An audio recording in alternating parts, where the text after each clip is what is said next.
बर्बादी हो। तीसरा हम कहना चाहते हैं, किसान की मंडी में बाजरा की 300 रुपए 350 रुपए की पिटाई हो रही है।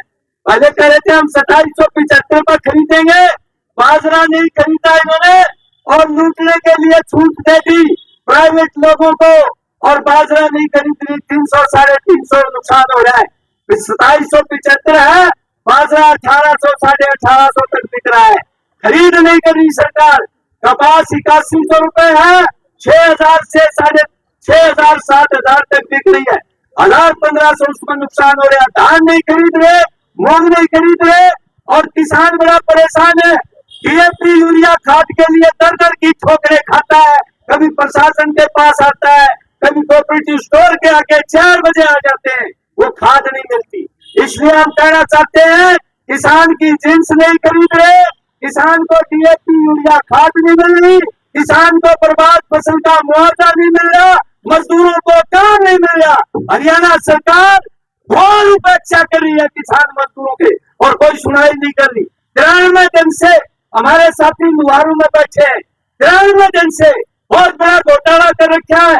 एक क्षमा कंपनी ने 2023 खरीफ फसल का 200 करोड़ भिवानी के, 150 करोड़ दादरी के, आज तक सरकार ने कोई जांच नहीं बिठाई है, कोई आश्वासन नहीं दिया है कि हम जांच करेंगे, किसानों को पैसा देंगे, कोई आश्वासन नहीं दिया है। इसलिए हम कहना चाहते हैं कि घोर भ्रष्टाचार हो रहा है, लोगों को परेशानियां हो रही है, उनके राशन कार्ड कट गए, उनको राशन नहीं मिल रहा, भवन निर्माण के मजदूरों के सारे रजिस्ट्रेशन इन लोगों ने खत्म कर दिए, रद्द कर दिए, कोई सुविधा नहीं दे रहे। आज किसान मजदूर है, टावर निकालते हैं, किसान आंदोलन करते हैं, कोई न्यायोचित मुआवजा नहीं मिलता, ना गैस पाइपलाइन का। इसलिए हम कहना चाहते हैं हरियाणा सरकार से कि तुम्हारा दांव लग गया, तुम जीत गए, लेकिन अगर किसान मजदूरों की उपेक्षा करोगे तो ये सहन नहीं होगा, और तुम्हें कुर्सी पर बैठाना जानते हैं तो तुम्हें उतारना भी जानते हैं। मात्र 25,000 इसलिए याद रहना चाहते हैं। देखो डीसी साहब बात हमारी सुनते हैं, लेकिन जब आदेश देते हैं अधिकारी उसको इम्प्लीमेंट नहीं करते, कोई दबाव नहीं है अधिकारियों पर सरकार का।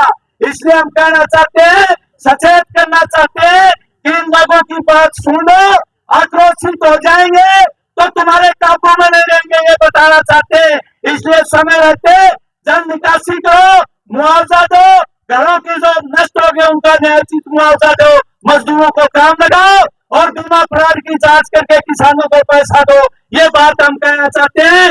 अन्यथा किसान मजदूर इकट्ठे होकर के लड़ेंगे। जो हरियाणा सरकार जात पात में बांटना चाहती है, हमें तोड़ना चाहती है, हम लोग जो है हम इकट्ठे रहेंगे, इकट्ठे लड़ेंगे, हमारी एकता बना करके लड़ेंगे, ये कहना चाहते हैं। बाकी बहुत से साथी हैं, क्योंकि देर भी हो रही है, इसलिए मैं अपनी बात को समाप्त करते हुए, आपने मेरी बात सुनी, बहुत बहुत धन्यवाद, बहुत बहुत शुक्रिया। इंकलाब जिंदाबाद, किसान मजदूर एकता जिंदाबाद, किसान मजदूर एकता जिंदाबाद। हमारी 300 अमरीका भी आज लड़ाई बैठा है, और इन ट्रेनों से अत्याधिक बारिश से, जल भराव से, बाढ़ से बड़ा भारी नुकसान हुआ है। 3 दर्जन गांव में भिवानी के 3 दर्जन गांव में आज भी कई गांवों में खेतों में और घरों में पानी खड़ा है, और रबी की फसल की भी बुआई नहीं होगी। यहाँ किसान आते हैं, मोटर मांगते हैं पानी निकासी के लिए, और पाइप मांगते हैं, सरकार के पास मोटर और पाइप नहीं है। हमारे डीसी साहब निर्देश दे देते हैं सिंचाई विभाग को, किसान वहां जाते हैं, कहते हैं हमारे पास पाइप नहीं है। बहुत शर्म की बात है, हरियाणा सरकार ने पाइप नहीं खरीदे, मोटर उपलब्ध नहीं करवाई, और आज भी पानी खड़ा है, रबी फसल की बुआई नहीं होगी। अभी मुआवजे की तो बात नहीं करे, 7,000 से 15,000 की बात कर रहे हैं। हम एक बात कहना चाहते हैं, पंजाब में भी बड़ी भयंकर बात आई है, हिमाचल में भी बात आई है, उत्तराखंड में भी बात आई है। केंद्र सरकार ने, हम ये नहीं कहते बहुत कुछ दे दिया, लेकिन 1600 करोड़ रुपए पंजाब को, 1500 करोड़ रुपए हिमाचल को सरकार बाढ़ के नाम पर एक पैसा भी नहीं दिए, ना ही मुख्यमंत्री ने मांग की है।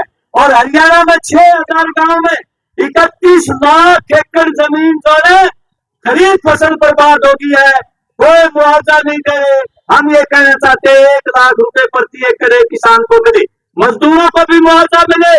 खरीफ फसल बर्बाद होने के बाद मजदूर घर में बैठे हैं, उनके घर भी डूब गए, क्योंकि आपको पता है मजदूर का घर कमजोर होता है और गांव के नीचे होता है, और उन घरों का भी मुआवजा चाहे किसान का मजदूर का सारा न्यायोचित मुआवजा दिया जाए। दूसरा हम कहना चाहते हैं मनरेगा का काम इन्होंने बंद कर दिया। ग्रामीण मजदूरों के लिए 2005 में ये कानून पास हुआ था।